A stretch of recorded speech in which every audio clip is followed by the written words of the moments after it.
What do you do when you go for a service? So you're paying somebody else for something and you don't like it. How do you handle it? I gotta know. I'm about to tell you how I handled it. Let's go. The Love You Miss You Buy podcast. Let's inspire each other.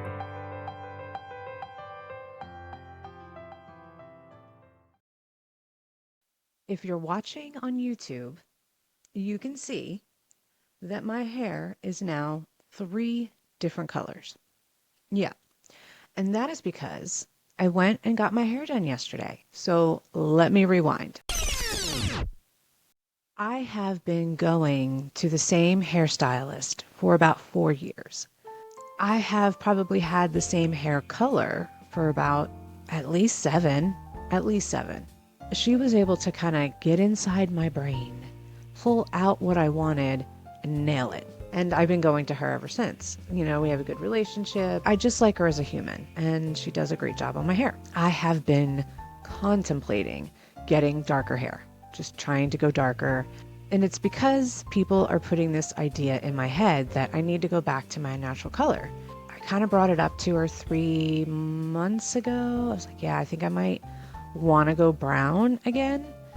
And she was totally against it. She's like, no, you don't want to do that. She's like, you're never going to go back. You're never going to look like you used to look. And I get that. I get that. But having so many people tell me that made me really start to think, well, maybe there's something to it. Just because I have dark features, it may make them pop a little bit. I don't know. I mean, I'm not a hairstylist. I don't know.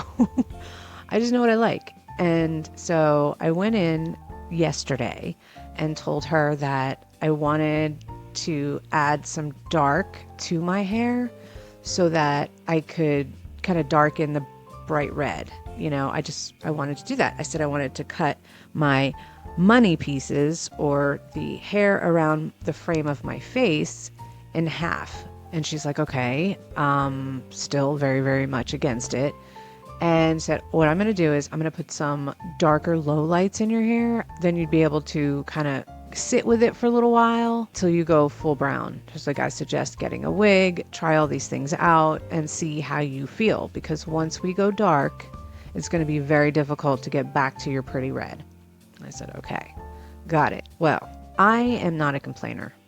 I'm just not. I'm the type of customer that will go in and let them create. They're in this career path for a reason. They can see people and know what to do. And I just let them create. I don't really, I say a few things here and there, but I just go with it. Do what you got to do. Well, there's a certain lighting when you're sitting in the chair in the salon versus outside in the sun. So when I was sitting there, I was like, oh, I love the darkness around my face. That is so good. I really, really like it. And then I go outside and I look and I'm like, oh my God, this is bad. This is bad, bad. I know my lighting in here is not going to give you the lighting that you should get when I'm trying to show you the stark difference between the color in my hair. But it is literally dark brown, like where the blonde strip was, completely dark brown. And then the rest, I do see where she pulled in some darker colors. Hannah, I'm podcasting. Recording a podcast at home can be chaotic. I try to pick the times where I know that they're in their room, they're not here, they're sleeping, and undoubtedly chaos can break out in the background. I think I have a microphone that doesn't pick up a lot of sounds in the background, but there are some that it's going to pick up on. Plus, it distracts me. So I had to stop recording. She was making herself breakfast and start again. So I may lose a little bit of my flow, but whatever. You guys know me. I'm chaotic anyway. So the bottom line is I am not happy with my hair. Typically, I'm the customer that would say something in a polite, respectful way, but I would voice how I feel about whatever it was. It's a little bit harder when you have built a relationship with a hairdresser, right?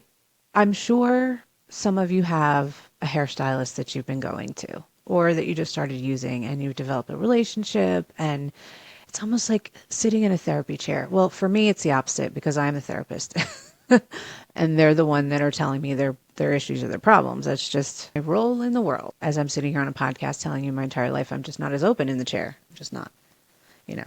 It's really hard to say, I hate it. It's very, very difficult to do that. Or can you help me fix it? So instead, I mean, to be fair, I didn't know how much I didn't like it until I got out in the sun. And then when I got home, I realized I hate it. Like, I hate it. I put a video on TikTok and everybody pretty much hated it. There wasn't one person that said it looked good at all. So there's that.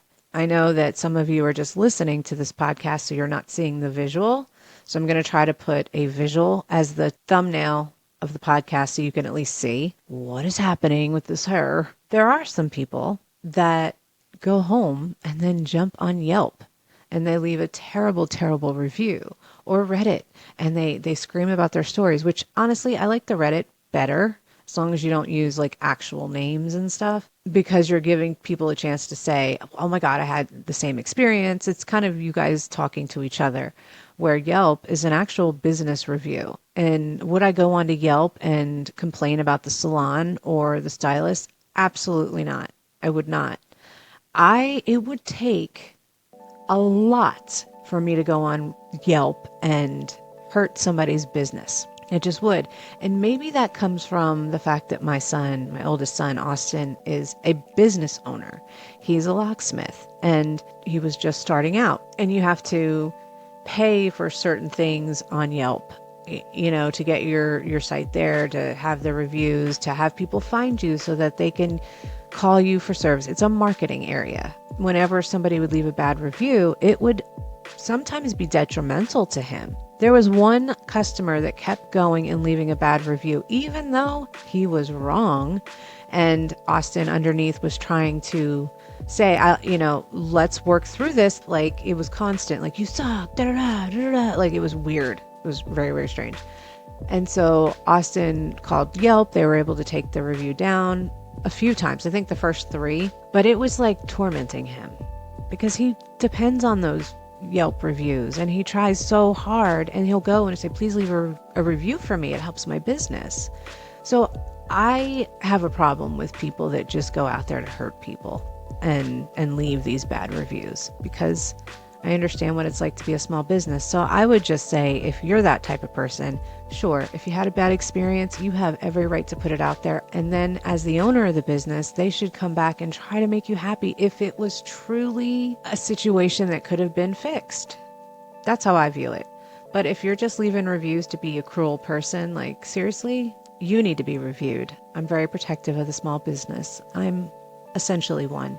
I'm not selling anything, but I am a small business as well. So it matters. It definitely matters. I would say, if you're the type to go and leave a bad review, I hope that you're the type to go and leave a good review. So now I have a couple questions for you. 1, so should I go red or should I go brown? And should I change hairdressers? Because not only did she screw this up, she left hair dye, a big clump of brown hair dye right here in my ear. And when I went and looked, I'm like, oh my God, there was some on my face. Maybe she was having a bad day. I mean, we all have bad days. I get it. I don't know. Maybe it's time for a change. So give me your opinion on that, if I need to change hairstylists. And let me know if you actually go out of your way to leave a review, whether positive or negative, on a business. I would love to hear it because I want to know what goes through your mind. You know what I mean? I would just ask that, 1, you think about what you're about to say and how it will impact somebody. And you think about why it's necessary for you to do it. What's the drive? What's the reason? Are you really helping other people so that they don't have the same experience? Or are you trying to get revenge? I would love to know how you would react, what I should do here. If you could tell me, leave me a comment or send me a text message. It's right there in the show notes, at the very top. I hope you have a wonderful day. Love you, miss you, bye.